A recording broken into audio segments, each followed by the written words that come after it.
It's going to take me a few seconds, a minute, 2 minutes to get into the flow with words. Sorry it's so dark again.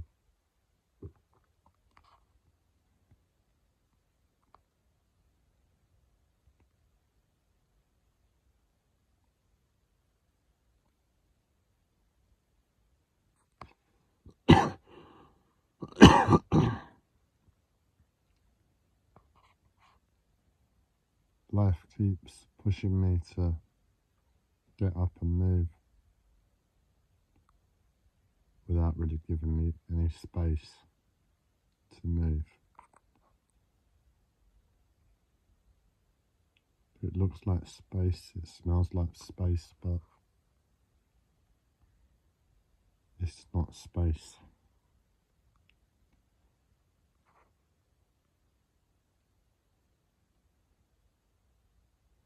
The thing is, it's a bit impossible at the moment to stick to the action plan of using the bed as a base, getting up, doing something, coming back.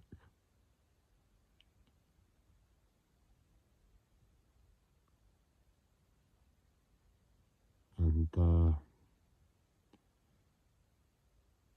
problem is when I say it's not space,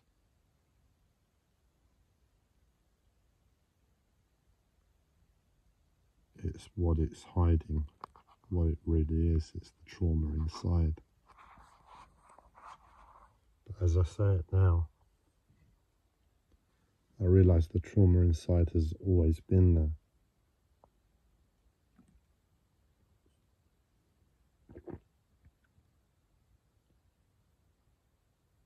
And this live stream might end up being helpful after all. I didn't think it would.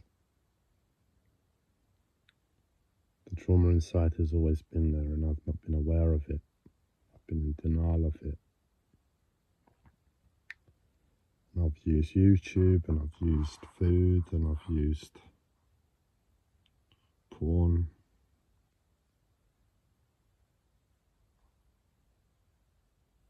To a certain extent, tobacco and hemp.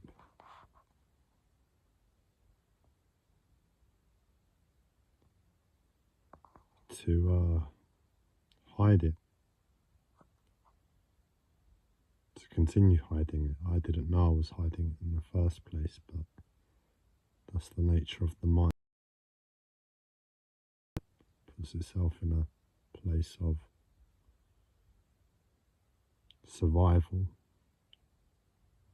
You're not able to deal with reality this way. Let's give you a new way to look at it. And the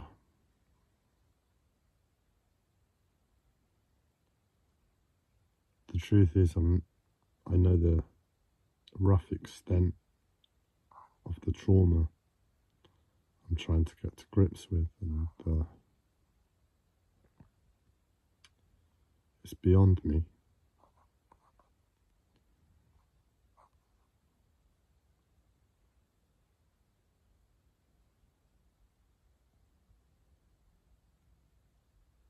And I don't want to hold a posture, hold an energy to life that's getting away from that. So in other words, if you're scared, be scared. If you're happy, be happy. If you're traumatized, be traumatized. And if you're traumatized, getting up and doing stuff isn't really where it's at, because you shouldn't be able to do that in the slightest.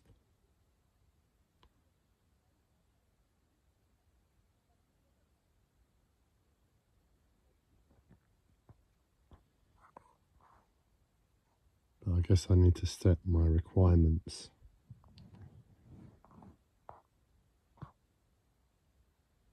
Of what it means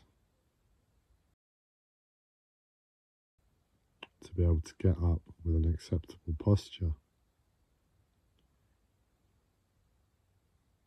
And it's not going to happen instantly. I need to make it a long-term plan, because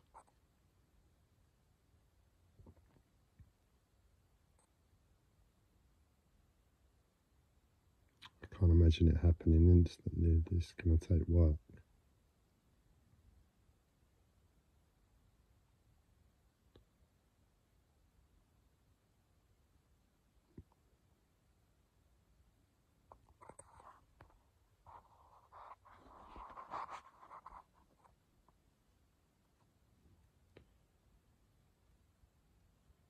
So a few days ago, when I was trying to get to grips with the trauma, I was trying to just accept it and let it suffocate me, and then feel comfortable with the suffocation.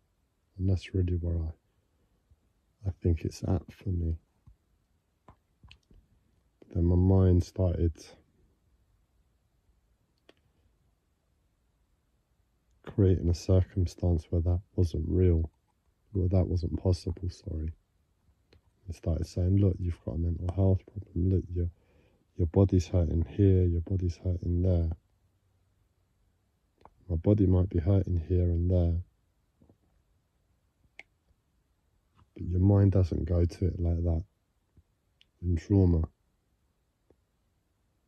And I guess that's what I'm after.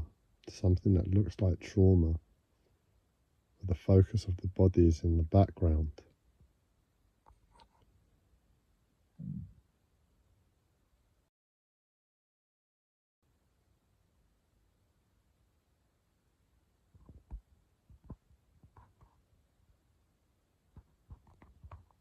Something where I'm not concerned at all with my mental health, because I know it's a lie.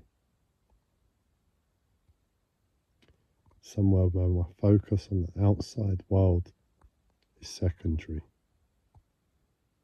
Because the truth is, in that place of hell, there's no attachment.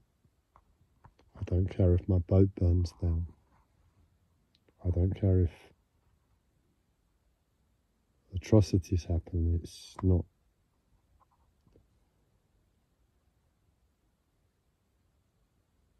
important to my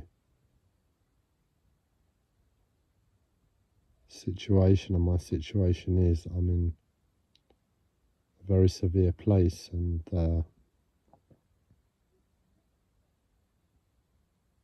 it's unfortunate that that's the case. I don't care if my boat gets burned down or atrocities happen.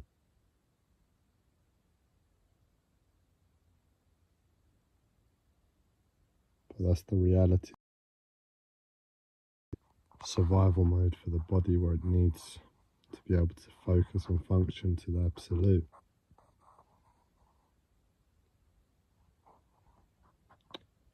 And I know right now, if I go for a walk down the shops to collect my post from the post office,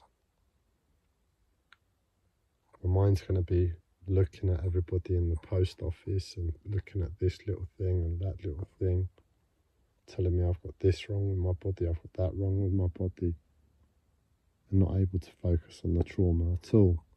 And that's not acceptable for me. So I don't think I'm going to be able to go to the shops today.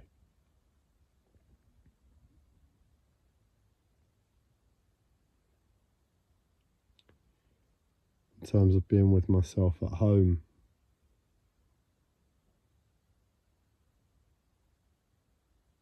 it's not acceptable again, but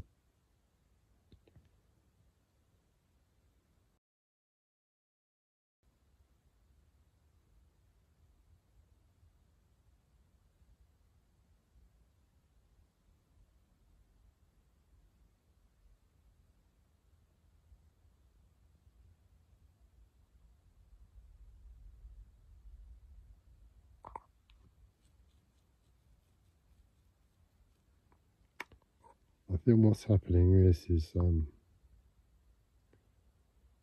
life wants to say to me, look, you have a future, go and fight for it, go and push for it. And I'll do that naturally, it's my nature to do that. But it wants me to run away from my pain in the first instance. And that's not right.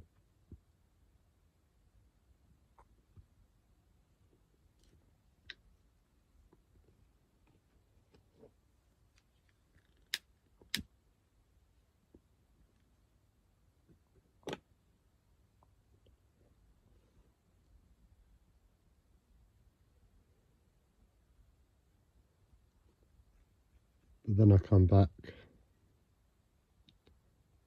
and I look at my situation, because it always in the past felt like other people are doing this to me.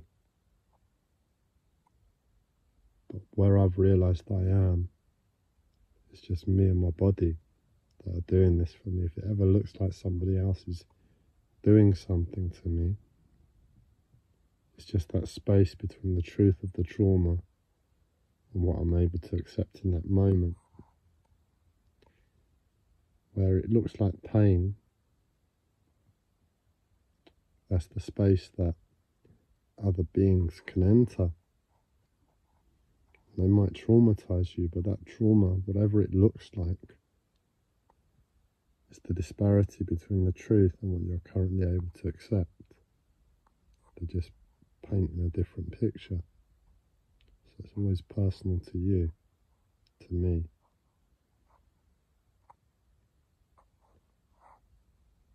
And I have to accept it's not life pushing me, though it is. But it's my own personal circumstance